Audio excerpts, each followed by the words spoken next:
Hello, welcome to the second official class of Foundations of Chemistry. Today we're going to be picking up where we left off from Chapter 2.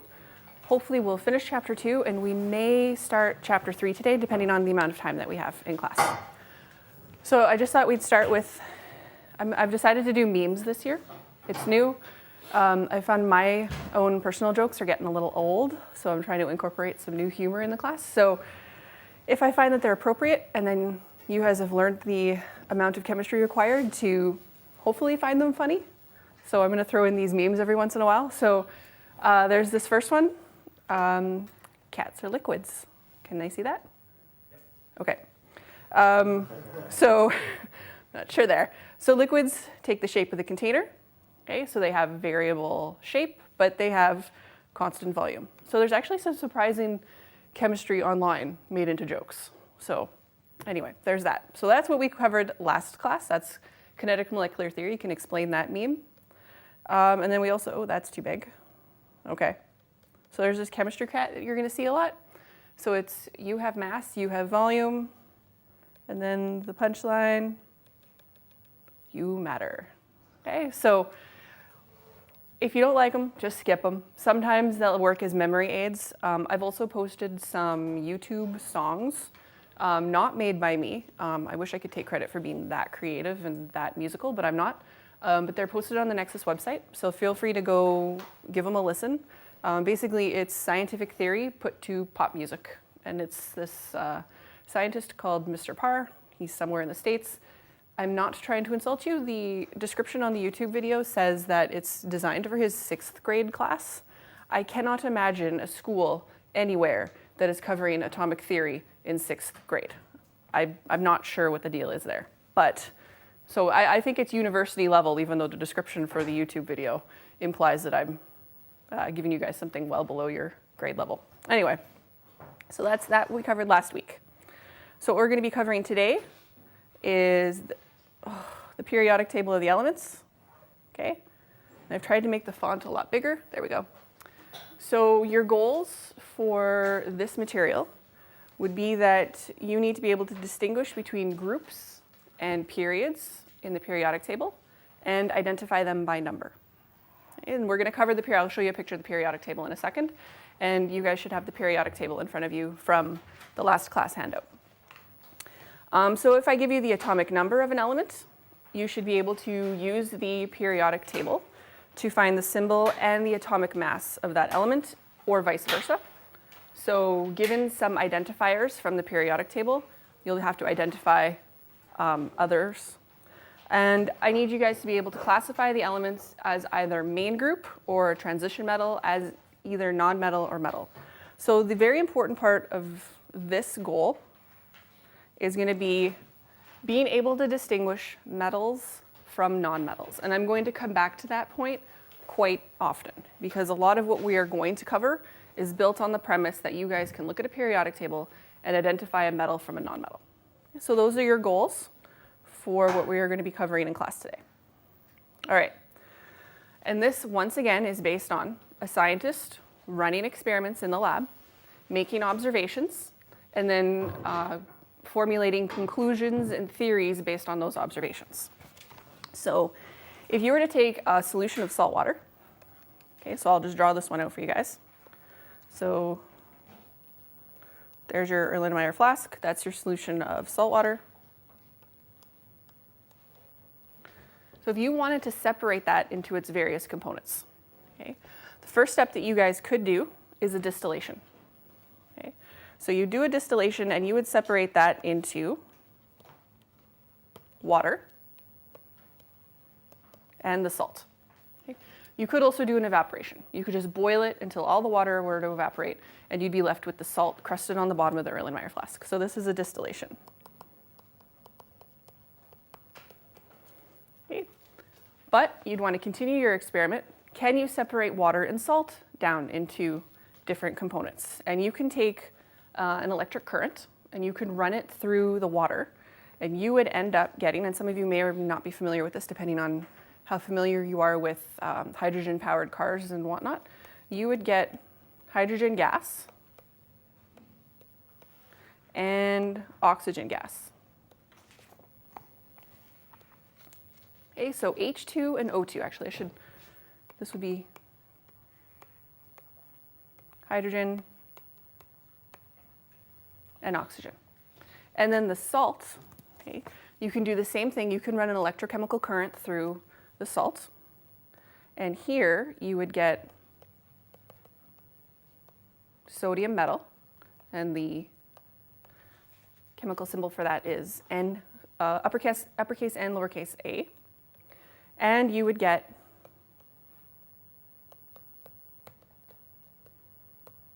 chlorine gas. Okay, so that'd be Cl2. Okay, and this would be in the form of, actually scratch that. You would get a chloride ion. Okay, that'll make things easier to explain later. So you're going to get hydrogen gas, oxygen gas, sodium metal, and a chloride ion. Then you would try and continue your experiments. You'd throw everything you could at it and find out that you cannot separate these 4 components down any smaller. So you could try electrolysis, you could try more distillations, you can try any experiment that you know how to do, and you won't be able to break these components down into smaller substances. So we're sort of at the end game of this experiment. So then you'd formulate your theory based on these observations, is that you can break down salt water into smaller components. You can break down water and the salt, which is sodium chloride, down into smaller components, but then you hit a wall, okay? The things that you cannot break down into smaller components, we are gonna call, I left myself a lot of room there, we're gonna call those elements, okay? These are substances that cannot be chemically converted into other substances. So these are substances that cannot be chemically converted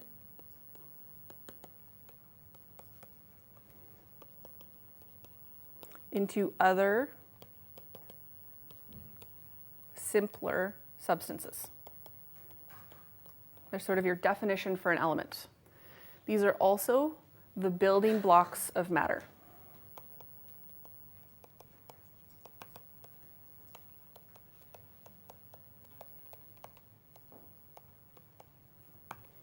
Okay, so we talked about matter. Elements are the building blocks of matter. Okay, and elements are each known by a name, an atomic symbol, and an atomic number. So each element is known by, we have a name, we have what we call an atomic symbol,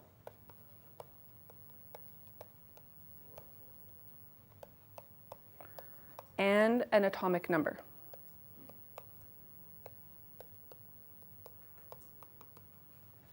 Okay, so that's your little blurb about elements. Where do we find elements? Okay, we find elements on the periodic table. That's may all fit on there. Okay, so a periodic table is a chemical map of the elements. Here again, I'm not going to go into the history of how they put together the periodic table, but it's quite interesting. So if you're interested in the history behind what I'm teaching you, it's worth a read to go delve into how they piece together the periodic table, because it's quite amazing. Basically, geographers have maps, okay? Chemists have the periodic table, so do biologists, but it kind of belongs to chemists. Biologists will tell you they don't use the periodic table. Did you know that, and I shouldn't say this out loud on video, when they, you know the Richardson Science, the complex over on the new building, and it has the atomic elements on the outside, which is an amazing design aesthetic. The biologists had an issue with that because it was too chemical. And so the chemists had too much ownership over the design of the building. Biologists use the periodic table. They just don't use it in its simplest form. Carbon, oxygen, hydrogen, all of the building blocks of life, all the things that biologists study are on the periodic table, but they thought it was too chemical, which I thought was really weird. Anyway, we won. I think we opted to add more of the organically pertinent elements like carbon, oxygen, and hydrogen on there, as well as the metals, which are still biologically important. But whatever, I digress. There's a goofy amount of animosity between the biologists and the chemists. We get along, but as sciences, there's some disagreement there. Anyway, periodic table, a map of the chemical elements, okay? And we are going to identify some things on the periodic table. I hope I can get it all on there. I guess we don't need the title. Okay, so you guys, at this point, I'd want you, if you have it, to take out the periodic table that I handed out, okay? If you don't have it, you can just transcribe this information later. There are lots of different periodic tables. They all have the same setup, but the information on each is going to be slightly different. So on your particular periodic table, which doesn't scan in well and it doesn't work on my computer all that nicely, you guys have the atomic number, the atomic mass, the symbol, and the full name of the compound. So I wanted to give you guys a periodic table that had the full name as well as the atomic symbol, because I do not expect you to memorize the periodic table. You will have this for the term test and for the exam. Some of them are very obvious, others are not, because they're based on root names in either Latin or French or Italian. So you guys will have that. The periodic table I've given you up here is also nicely color-coded. Yours is not. It's because I do want you to I'd be able to identify these segments on your own. So the first key thing I want to show you guys is that, okay, these columns, okay, the columns are known as groups, okay? So if I ask you to identify a group, you're going to be looking at the numbered columns. The rows, okay, so the rows are known as periods.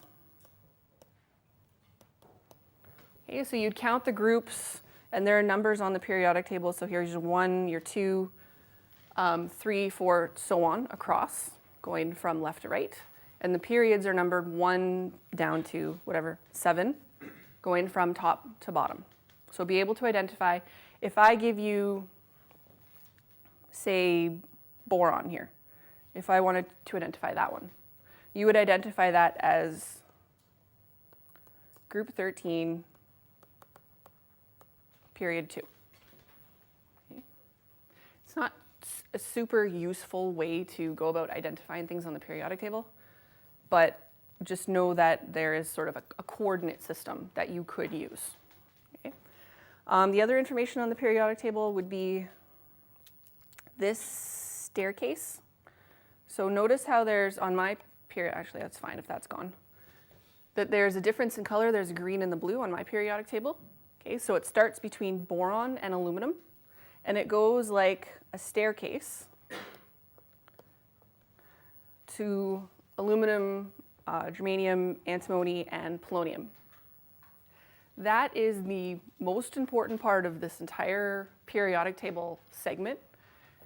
Everything, okay, to the right of that staircase are non-metals.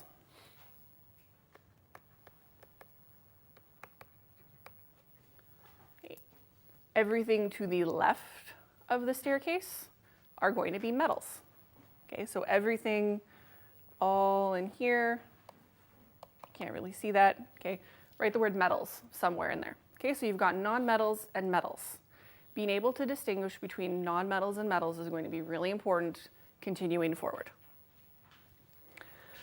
So we've got non-metals, metals. There are some elements in this region, so aluminum, germanium, antimony, polonium. Those can kind of go either way. They're known as semi-metals. For the purposes of this class, we're not concerned with semi-metals.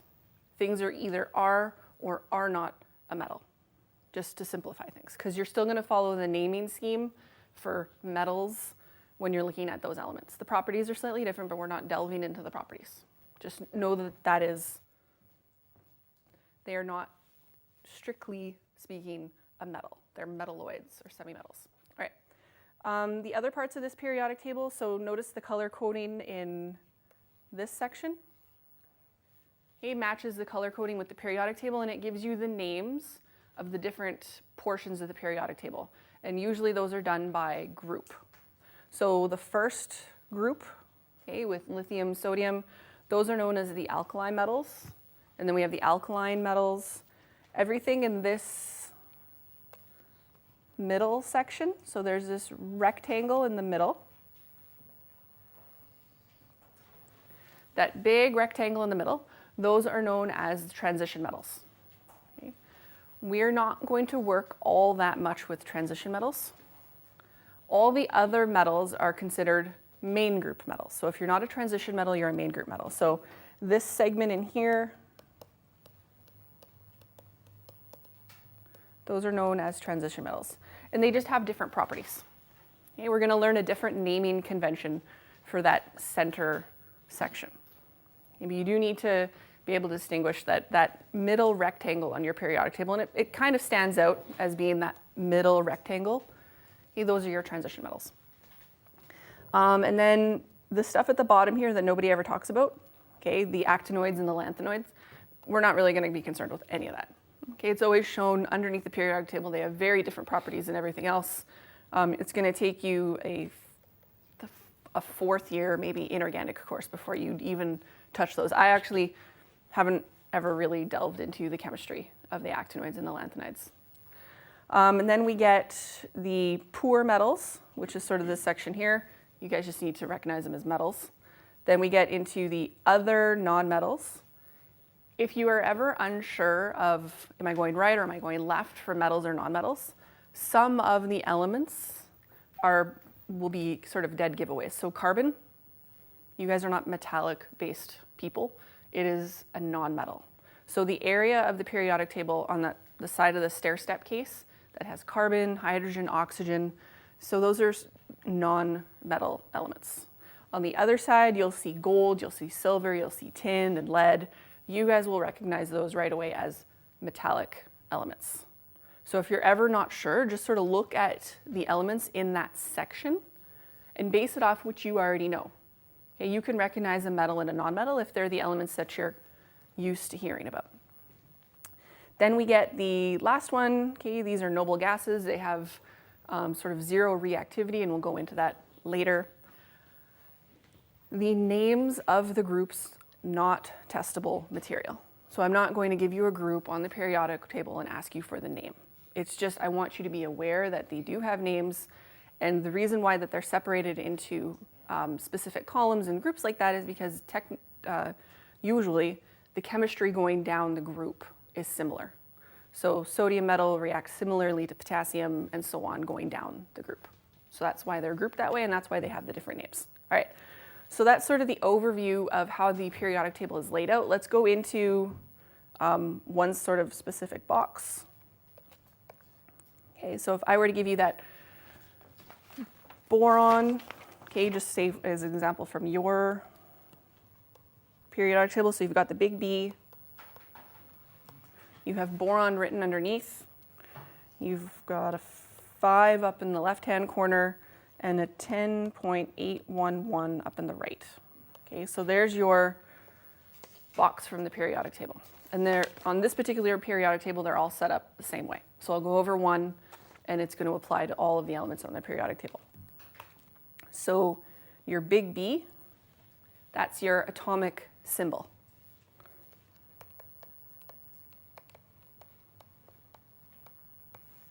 So you need to be able to identify that as the atomic symbol. The name at the bottom is not typically part of periodic tables, it's just there for your benefit, but that would be the atomic name.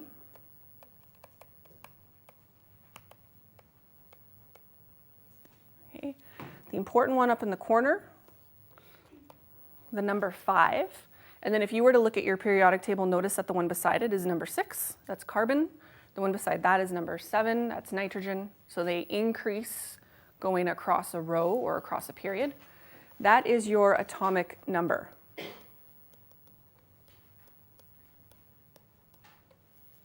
Okay. That atomic number is proprietary to each element. So everything with the atomic number 5 is a boron atom. Okay. Boron will never have a different atomic number.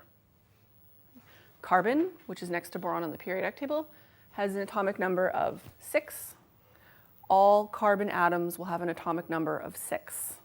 Nothing else will ever have an atomic number of 6. And what we're going to cover in the next section is that the atomic number indicates the number of protons in an atom. Okay, so there's your boron, and then here, this 10.811. So the way to distinguish this value from the atomic number is that it's generally going to have some decimal places. So it's not going to be a nice round number. This is going to be known as your atomic mass. And we're not going to do anything with the atomic mass until we get to chapters 9, 10, and 13. So for now, actually no, we're going to use atomic mass today. Scratch that. We're going to use atomic mass today to figure out the number of neutrons in an atom. Sorry. We're really going to get into it in chapters 9 and 10. So there's your atomic number, atomic mass, atomic symbol, atomic name. So you do need to, as testable material, identify all of those components for an element on the periodic table, for any of the elements. So if I were to ask you what the atomic number for sulfur is, so sulfur is just the S, okay? The atomic number for sulfur is 16. Okay, so we've got a 16. The atomic mass is 32.065. Okay, so there's your sulfur. And that's never going to change. And you don't have to memorize it because you will have the periodic table. The more you use them, the easier it will be to locate elements on the periodic table so that you become familiar with it. Just like you don't have to necessarily memorize where different cities and countries are on a global map, but you have a general idea of where they should be located. It's a lot faster to locate that city, right? So it's just one of those, become familiar with it, make friends with your periodic table is what I would say, because we are going to end up referring back to it constantly throughout the term. I'm completely off where I am in my notes.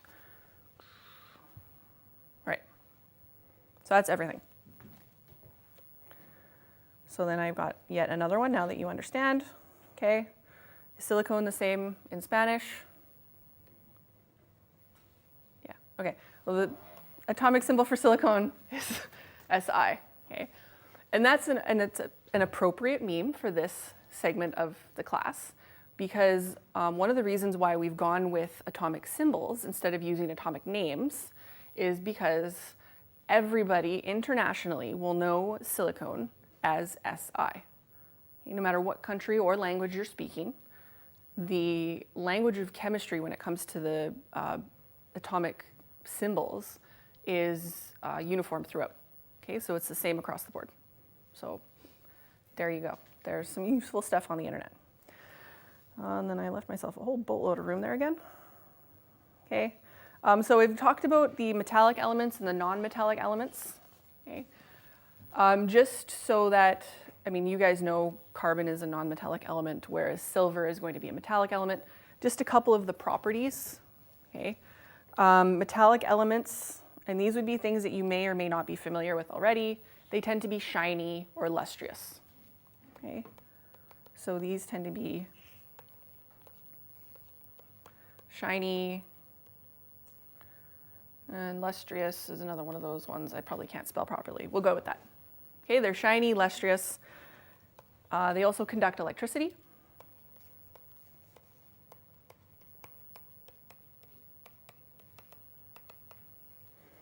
And they tend to be malleable.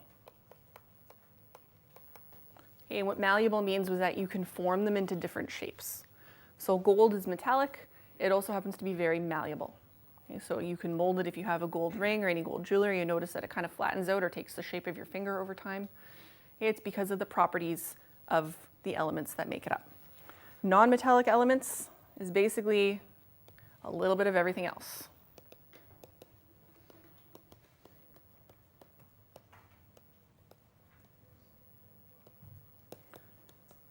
So there are too many properties of the metallic elements to describe. So carbon is different than oxygen, is different than hydrogen, is different than sulfur.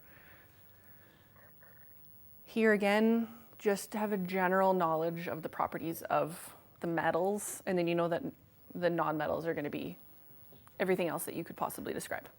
Okay? And once again, and this will be for the people who don't watch the video or attend class, but who read the notes, Okay, we will not be covering semimetals.